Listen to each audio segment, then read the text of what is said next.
I am so excited to welcome this fantastic artist back to the Kelly Alexander Show. This is our third time talking, 2013, 2018, and now 2025. Wow, we It's take our crazy. time. Miss Anjulie, who has done so many amazing things, successful songs in her own right, which we're going to talk to her new latest one, Chai and Sunshine, and then of course writing for other artists like Kelly Clarkson and Lady Gaga and Nicki Minaj and Nelly Furtado, and the list goes on and on. So very excited. Thank you so much for coming back on the show, Anjulie. Thank you so much for having me and supporting me since 2013. I Yeah, really appreciate it. always, always, always. And I'm so happy, I think, just to start that, like, you're still doing it, right? Like all these years Mhm. later. So my first question actually for you would be, when I spoke to you last in 2018, I want to know what the ride has been like the last 6 years, especially you navigating pandemic. I think the most consistent thing about me is making music. I really do love it. And no matter what kind of roller coaster situation the music industry offers me, I've always been able to kind of like come back to writing songs. So in the pandemic, I wrote an album and released it called Loveless Metropolis, which I produced by myself as well as co-produced with different friends of mine. And then I started doing more collaborations. And then more recently, I decided, you know what, I'm going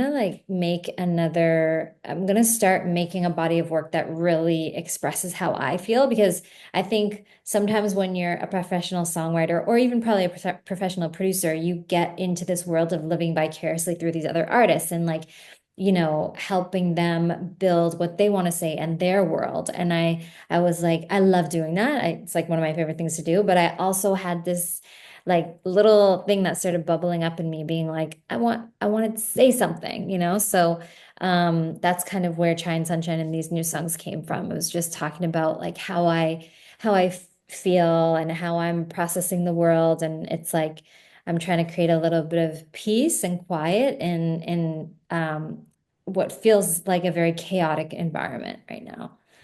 Well, first of all, I'd like for you to tell us how Chai and Sunshine came about and how challenging or not challenging the writing of that song was. And also, did you know you had something special? Because it has taken off. Thank you.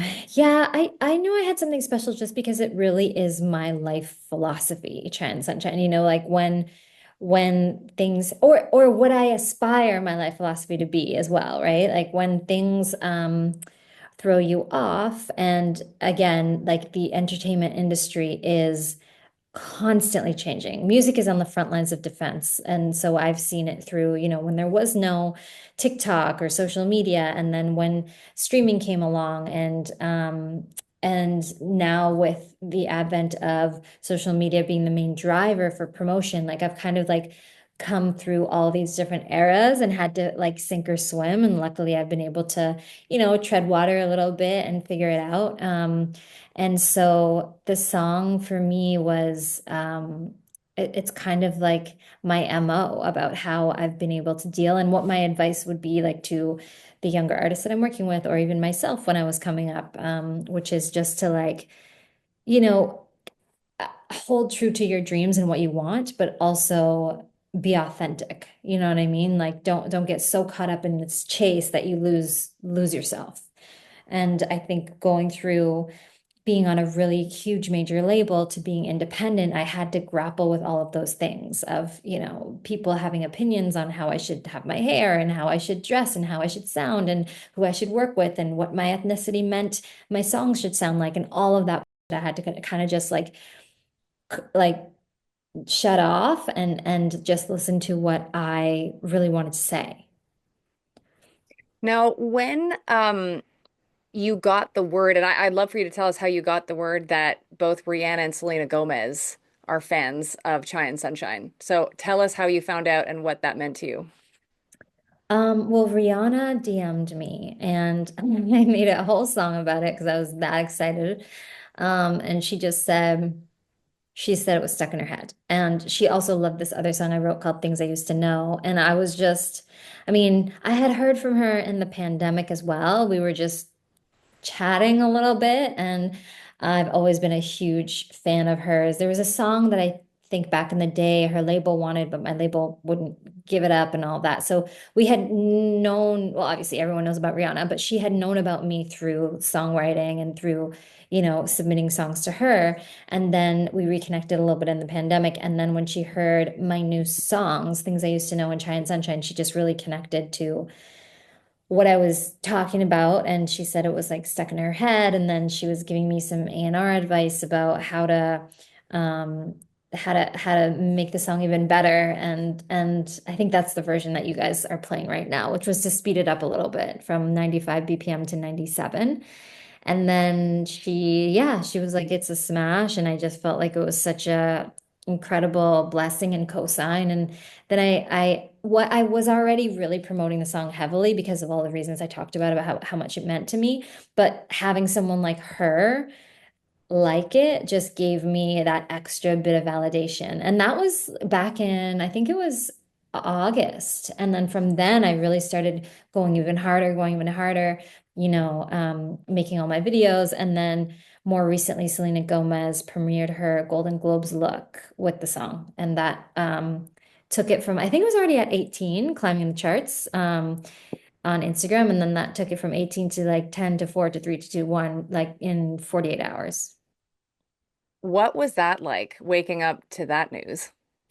It was the same day that I got evacuation notices for my place in LA. So it was a very strange dichotomy of emotions. Like the January was one of the most stressful months of my life just because I was watching my adopted city go up in flames while seeing a song that I love so much, start to connect. And so it was definitely bittersweet. It humbled me because I didn't really get the like highs of how that maybe would have felt if nothing was going on.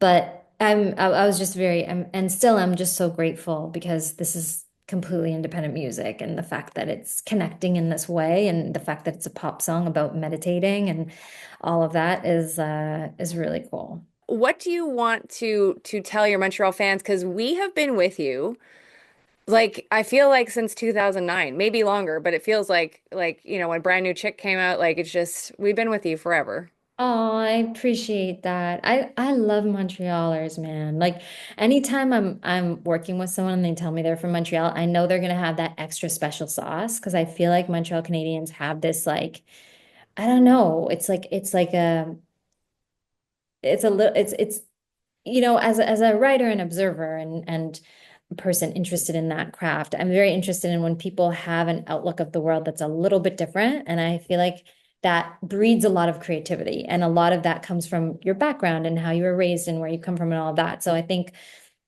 there is something that Montreal Canadians have that's that like little extra special something. And you are releasing more music. Are we getting an album? Yes. Yes, I'm working on it every day and I'm super excited about it.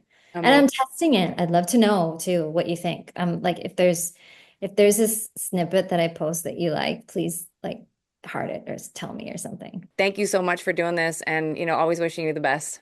Thank you so much. I really appreciate the support and these thoughtful questions. Don't forget to check out Juno Award-winning recording artist, writer, and entrepreneur Anjulie. Check her out on all of her social media at Anjulie Music.